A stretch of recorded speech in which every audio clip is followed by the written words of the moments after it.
Operation Sindoor 2.0 ഉണ്ടാകുമോ? ഇതാണ് ഇപ്പോൾ എല്ലാവരും ചോദിക്കുന്ന ചോദ്യം. ഇത് ചോദിക്കാനുള്ളൊരു പ്രധാനപ്പെട്ട കാരണമുണ്ട്. നമ്മുടെ രാജ്യത്തിനൊരു വലിയ ഭീഷണി ഇപ്പോൾ ഉയർന്നു വന്നിരിക്കുകയാണെന്നുള്ളതാണ് ആ പ്രധാനപ്പെട്ട കാര്യമെന്ന് പറയാൻ. നമ്മുടെ പ്രധാനമന്ത്രി നരേന്ദ്രമോദി അദ്ദേഹം ദ്രൗപദി മുർമു നമ്മുടെ പ്രസിഡന്റുമായിട്ട് കൂടിക്കാഴ്ച നടത്തിയിട്ടുണ്ട്. കഴിഞ്ഞ ദിവസം എസ് ജയശങ്കർ ദ്രൗപദി മുർമുവുമായി കൂടിക്കാഴ്ച നടത്തിയതിനു ശേഷം പ്രതിരോധ മന്ത്രിയായിട്ടുള്ള രാജ്നാഥ് സിംഗ് അദ്ദേഹം JP നഡ്ഡയുമായിട്ടും കിരൺ റിജിജുവുമായിട്ടും മറ്റ് മന്ത്രിമാരുമായിട്ടുള്ളൊരു ഡിഫൻസ് മീറ്റിംഗ് വിളിച്ചു ചേർത്തു എന്നുള്ള റിപ്പോർട്ടുകൾ പുറത്തു വരുന്നു. ഒരു ഉന്നതതല മീറ്റിംഗാണ് അവിടെ നടന്നത്. അതിനുശേഷം അമിത്ഷായും ഇപ്പോൾ ദ്രൗപദി മുർമു നമ്മുടെ പ്രസിഡന്റിനെ പോയി കണ്ടുവന്ന റിപ്പോർട്ടുകൾ പുറത്തു വരുന്നു. ഇതിനെല്ലാം ഒരു സാഹചര്യം ഉണ്ടായിരിക്കുന്നത് ഇപ്പോൾ വിദഗ്ധർ പറയുന്നത് ഓപ്പറേഷൻ സിന്ദൂറിന് ശേഷം 90 ദിവസത്തിനുള്ളിൽ പാകിസ്ഥാൻ 15 ഭീകര ക്യാമ്പുകൾ ഇപ്പോൾ ഇന്ത്യക്കെതിരായി പുനർനിർമ്മിച്ചു കഴിഞ്ഞു എന്നുള്ളതാണ്.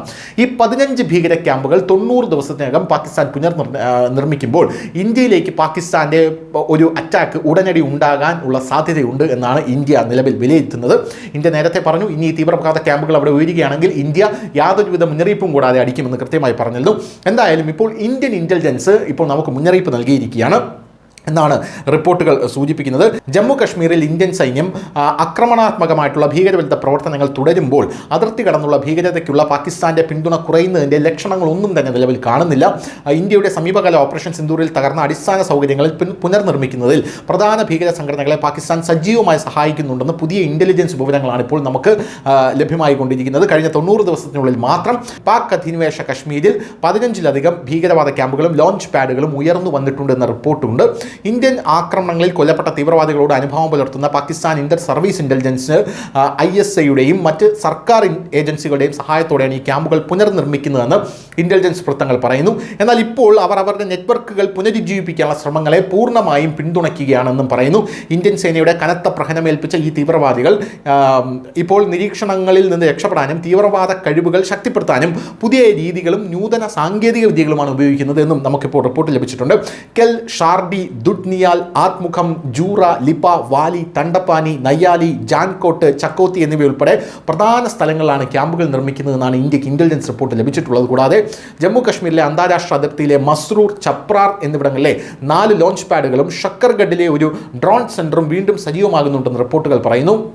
ഇത്തവണ പാകിസ്ഥാൻ ആസ്ഥാനമായുള്ള തീവ്രവാദികൾ വിശാലമായ പ്രദേശത്ത് വ്യാപിക്കുകയും ഇന്ത്യൻ സേനയുടെ കണ്ടെത്തൽ ഒഴിവാക്കാൻ കേന്ദ്രീകരണം ഒഴിവാക്കുകയും ചെയ്യുന്നു.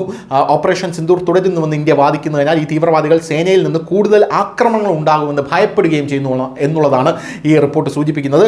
വൻ നാശനഷ്ടങ്ങൾ ഒഴിവാക്കാൻ തീവ്രവാദികൾ ഇപ്പോൾ ഒരു ക്യാമ്പിൽ ഏകദേശം 2 ഡസൻ തീവ്രവാദികളെ ഉൾക്കൊള്ളുന്ന ചെറിയ ക്യാമ്പുകളാണ് അവിടെ നിർമ്മിക്കുന്നത്.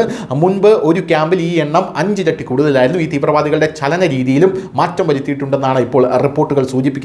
കൂടുതൽ സ്ത്രീകളെയും കുട്ടികളെയും അവരുടെ ക്യാമ്പുകളിൽ ഉൾപ്പെടുത്തിക്കൊണ്ട് അവരെ കവചങ്ങളായി ഉപയോഗിക്കാൻ അവർ ശ്രമിക്കുന്നുവെന്നും റിപ്പോർട്ട് സൂചിപ്പിക്കുന്നു. ഡ്രോണുകളുടെയും നിരീക്ഷണ ഉപകരണങ്ങളുടെയും ഉപയോഗത്തോടെ പരിശീലനം കൂടുതൽ സാങ്കേതികമായി പുരോഗമിച്ചിരിക്കുകയാണ് തീവ്രവാദികൾ.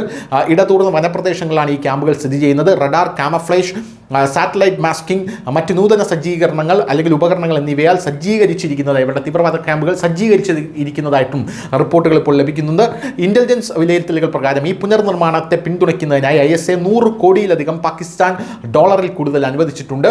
ഓപ്പറേഷൻ സിന്ദൂറിന് ശേഷം Jaish Muhammad, ലഷ്കർ-ഇ-ത്വയ്ബ, Hizbul Mujahideen, the resistant front, മുതിർന്ന ISI ഉദ്യോഗസ്ഥർ എന്നിവർ പുതിയ പദ്ധതികൾ രൂപമിടുന്നതിനായി ഒന്നിലധികം തന്ത്രപരമായിട്ടുള്ള യോഗങ്ങളാണ് നടത്തിയതെന്നും നമുക്ക് ഇന്റലിജൻസ് റിപ്പോർട്ടിലൂടെ ലഭിക്കുന്നുണ്ട്. തീവ്രവാദികൾ അവരുടെ പ്രവർത്തന നേതൃത്വം പുനഃക്രമീകരിക്കുകയും പുതിയ ആയുധങ്ങൾ വാങ്ങുന്നതിനും പാകിസ്ഥാനും ജമ്മു കശ്മീരിലും റിക്രൂട്ട്മെന്റ് ശ്രമങ്ങൾ പുനരാരംഭിക്കാൻ ശ്രമിക്കുകയും ചെയ്യുന്നു. സൈന്യത്തിൻ്റെ തീവ്രമായിട്ടുള്ള ഭീകരവിരുദ്ധ പ്രവർത്തനങ്ങൾക്കിടയിൽ ജമ്മു കശ്മീരിൽ പുതിയ തീവ്രവാദ റിക്രൂട്ട്മെന്റിൽ ഗണ്യമായിട്ടുള്ള കുറവുണ്ടെങ്കിലും ജമ്മു കശ്മീർ അതിർത്തിയിൽ ഇപ്പോൾ തീവ്രവാദികൾ ഇന്ത്യയെ ആക്രമിക്കാനുള്ള കോപ്പ് കൂട്ടുകയാണ്. News desk, news India Malayalam.